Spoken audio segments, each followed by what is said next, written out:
नमस्कार, मीडिया भारत न्यूजमध्ये आपलं स्वागत. मी राज असरोणकर. मी उल्हासनगर महानगरपालिकेच्या अण्णाभाऊ साठे विद्यालय जे खेमाणीला आहे या शाळेच्या प्रांगणामध्ये सध्या उभा आहे. मी यासाठी या शाळेमध्ये आलो की पालकांच्या मोठ्या प्रमाणावरती तक्रारी होत्या. शाळा सुरू होऊन जवळजवळ आता महिना उलटून गेलेला आहे, परंतु शालेय सामुग्री जी महानगरपालिकेकडून मिळते ज्याच्यामध्ये गणवेश असतो, रेनकोट असतो, वह्या असतात, पुस्तकं असतात, ही जी सगळी सामग्री महानगरपालिकेकडून मिळाली पाहिजे. पाऊस आता सुरू होऊन महिना उलटून गेलेला आहे, दुसरा महिना पावसाचा लागलेला आहे, परंतु अजूनपर्यंत रेनकोट शालेय विद्यार्थ्यांना मिळालेला नाही, गणवेश मिळालेला नाही. माझ्यासोबत या भागातले मनोज जगताप आहेत. त्यांची मुलं या शाळेमध्ये शिकत आहेत. शालेय सामुग्री अजूनपर्यंत मिळालेली नाही. तुम्ही पालक म्हणून काय पाठपुरावा केला? शाळेचे जे पुस्तकं असतील ते पुस्तकं मिळालेले आहेत. वया वगैरे आम्ही घेतलेल्या आहेत. पण वया सुद्धा महानगरपालिका देते ना, का नाही देत? त्याविषयी काय मला एवढं माहित नाही, पण वया आम्ही घेतलेल्या आहेत. शाळेतून पुस्तकं मिळालेली आहेत. आणि आता आमची एक शोकांतिका आहे. जुलै महिना सुरू आहे. जून पासून शाळा सुरू झालेली, 15 ते 16 जून पासून. आणि आता ऐन घरामध्ये पाऊस पडतोय. तर जुलैमध्ये आपल्या मुंबईमध्ये, ठाणे जिल्ह्यामध्ये पाऊस जोराचा असतो, जास्त असतो. गेल्या महिन्याभर जोरदार आणि मग अजून मुलांना रेनकोट नाही भेटले, मुलांना अजून स्कूल बॅग नाही भेटले, स्कूल बॅग सुद्धा नाही मिळाली. तर लवकरात लवकर भेटले पाहिजे. इथं ह्या संपूर्ण शाळेमध्ये इथे खाली अण्णाभाऊ साहित्यरत्न अण्णाभाऊ साठे महानगरपालिका शाळा क्रमांक 24 आहे. त्यासोबत हिंदी मीडियमची शाळा सुद्धा वर आहे. तर या पूर्ण एरियामध्ये टोटली दलितांची आणि गरिबांची आणि वंचितांची मुलं शिक्षण शिकतात. आणि एक इथं तर त्यामुळं ह्या मुलांना गणवेश काही मुलांना भेटलेले आहेत, काही मुलांना राहिलेले आहेत. तर स्कूल बॅग आणि सर्वात महत्त्वाचं म्हणजे रेनकोट भेटले पाहिजे. रेनकोट भेटले पाहिजे. पावसाच्या पूर्वी भेटले पाहिजे. पावसाच्या पूर्वी. आता जुलै महिना आहे, पाऊस आता येतो, जास्त जोराचा पाऊस कमी होईल. कमी होईल. आणि मग नंतर मग फायदा नाहीये ना सर. आता रेनकोटची गरज आहे. तुम्ही या संदर्भामध्ये शाळेतल्या शिक्षकांना, मुख्याध्यापकांना भेटलात का? आम्ही मुख्याध्यापक मॅडम लोखंडे मॅडम यांना वारंवार याविषयी तक्रार केली, भेटलो. मॅडम, पालकांच्या तक्रारी आहेत. शालेय गणवेश, रेनकोट वगैरे, वया, ही जी शालेय सामुग्री दरवर्षी मिळत होती, आता शाळा सुरू होऊन जवळजवळ महिना उलटून गेलेला आहे. पालकांच्या तक्रारीमध्ये तथ्य आहे का? खरं आहे का तक्रार नाही? काय कारण आहे?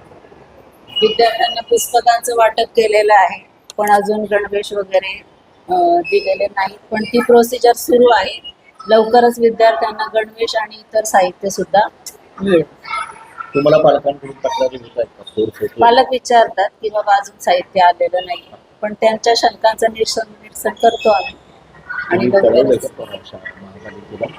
महापालिकेला विचारणा केली होती, पण प्रोसिजर सुरू आहे, मिळतील लवकरच गणवेश. या शाळेची खरं म्हणजे बघितलं तर एक दुःखद कहाणी आहे. अनेक वर्ष ही शाळा दुरुस्तीच्या विकासाच्या नावाखाली बंद होती.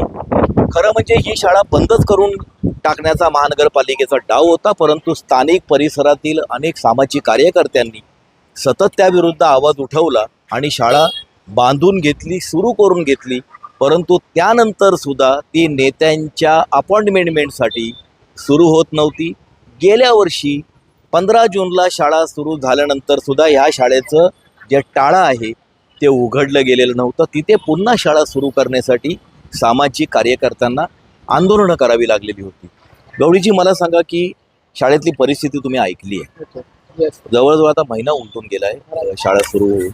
काय वाटतं तुम्हाला की काय महानगरपालिकेचं धोरण आहे? महानगरपालिकेचं धोरण असं आहे की ते फक्त लांबणीवर टाकतात कोणतेही कार्यक्रम. आता सामग्री मिळायची म्हणलं तर मॅडम सांगतात की आम्ही पाठपुरावा केलेला आहे, येणार आहे. असं प्रत्येक वेळेस आम्हाला उत्तर देतात. मला वाटतं की बाबा महानगरपालिका असं काही इंटरेस्ट नाही, महानगरपालिकेला इंटरेस्ट नाही आहे, त्यामुळे हे सगळं लेट होतं. संजयजी, काय वाटतं तुम्हाला? म्हणजे उल्हासनगर महानगरपालिकेसोबत तुम्ही या शाळेसंदर्भात अनेकदा आंदोलनं केलेली आहेत, पाठपुरावा केलेला आहे. शाळा सुरू करण्यापासून तुमचा संघर्ष होता. आज शाळा उभी राहिली तर शालेय सामुग्री तिथे नाही. काय तुमची प्रतिक्रिया आहे? सर, म्हणजे कसं, आम्ही शाळा स्थापन करण्यासाठी झटलो, आंदोलने केली आपल्या सर्वांच्या सहकार्याने. शाळा उभी राहून इमारत उभी राहिली. विद्यार्थी सुद्धा आम्ही वस्तीमध्ये जाऊन जमा करून विद्यार्थी घेऊन आलेलो आहोत. परंतु महानगरपालिका नेहमीप्रमाणे दिरंगाई करते. हम्म. प्रत्येक कार्य कुठलंही असू द्या, तर शाळेच्या विद्यार्थ्यांना आज पाणी 2 नव्हतं वर्षभर या शाळेत. वर्षभर पाणी नव्हतं. हा. मॅडमने स्वतःची रंगरंगोटी करून, वॉल पेंटिंग करून स्वतःच्या खर्चाने शाळेचं स्वरूप सुंदर केलेलं आहे. हम्म. परंतु महानगरपालिका नेहमीप्रमाणे दिरंगाई मला करते. अशी नाही भीती वाटत का की समजा शिक्षक कधी कधी स्वतःच्या खर्चाने काही गोष्टी करतात आणि त्याची बिलं महानगरपालिकेमध्ये पण निघत असतील अशी भीती निघत नाही? असेल. कॉन्ट्रॅक्टर मध्ये खाणारे भरपूर आहेत. नगरसेवकापासून ते कॉन्ट्रॅक्टर पर्यंत सगळं साठवलोट आहे त्यांचं. हा. इकडे आम्ही काय करतो, पालक स्वतः खर्च करून सुद्धा इथे रोपं वगैरे त्यांनी झाडं लावलेले आहेत. अच्छा. त्यांची सुद्धा बिलं टाकली असतील, काय सांगता नाही येत. पालकांनी केलंय. पालकांनी केलेले आहेत भरपूर. इथं स्वतःच्या खर्चाने बरोबर. रोपं लावलेले हा. आहेत. मॅडमने शिक्षक स्वतः खर्च करतायत.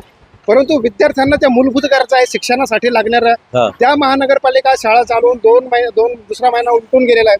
तरी अजून त्यांच्या मूलभूत बॅग असू द्या, रेनकोट असू द्या, ह्या का पुरवत नाहीत? महानगरपालिकेला शिक्षणामध्ये रस नाही किंवा भारत सरकारपासून आज बघतोय आपण आंदोलनं चालू आहेत पेपर लीकच्या माध्यमातून. तिथल्या राष्ट्रीय नेत्यापासून स्थानिक नेत्यांपर्यंत शिक्षणामध्ये कुणालाच रस वाटत नाहीये.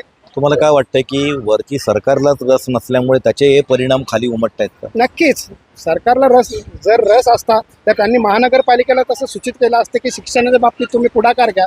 त्यांनाच रस नाही तर ते महानगरपालिकेला काय आदेश देतील की तुम्ही विद्यार्थ्यांच्या भवितव्यासाठी हे काहीतरी सुविधा द्या म्हणून. कारण प्रायव्हेट शाळांच्याकडे जास्त कल झालेला आहे आणि सरकारी शाळा दिवसेंदिवस बंद पडत असताना आपण आपल्या सर्वांच्या सहकार्याने ही शाळा आपण मोठ्या प्रायव्हेट पेक्षाही चांगली सुंदर आणि सुसंस्कृत आणि मोठी बनवलेली आहे. परंतु विद्यार्थ्यांना जर सुविधाच भेटल्या नाही तर इथून विद्यार्थी कमी होण्याची शक्यता उद्या नाकारता येत नाही. पण विद्यार्थी कमी व्हावेत आणि शाळा बंद पडावी आणि ती खाजगी संस्थांकडे जावी अशी तर हा सगळा हाच खटाटोप नाही. खटाटोप चालू आहे. महाराष्ट्रातल्या जवळजवळ 80-90 शाळा बंद करण्याचं पाठीमागचंच कारण आहे की विद्यार्थ्यांना सुखसुविधा द्यायच्या नाही, त्यांना बसण्याची व्यवस्था नाही, लाईटीची व्यवस्था नाही, पालकांशी नीट व्यवहार नाही. म्हणून पालक हे मुलांना शाळेतून कमी करतायत. शाळा रिकामी झाली की सरकार सांगतं शाळेमध्ये विद्यार्थी नाही, आम्ही कशाला शाळेत चालू करू, खाजगीकरण करा, देऊन टाका कोणाला तरी. मुलांना तिकडे तुम्ही डायव्हर्ट करा. त्याच्यामुळे महाराष्ट्रातल्या बहुतेक शाळा बंद झालेल्या आहेत. या महानगरपालिकेची एक खासियत आहे की इथे विकासाच्या नावाखाली शाळेची इमारत बनते पण शाळा मात्र काय बनत नाही. त्या इमारतीमध्ये शिक्षणाचा पत्ता नसतो, शिक्षकांचा पत्ता नसतो. इथे शिक्षकांची संख्या अपुरी आहे. एक शिक्षक 2-2 वर्ग चालवत आहेत.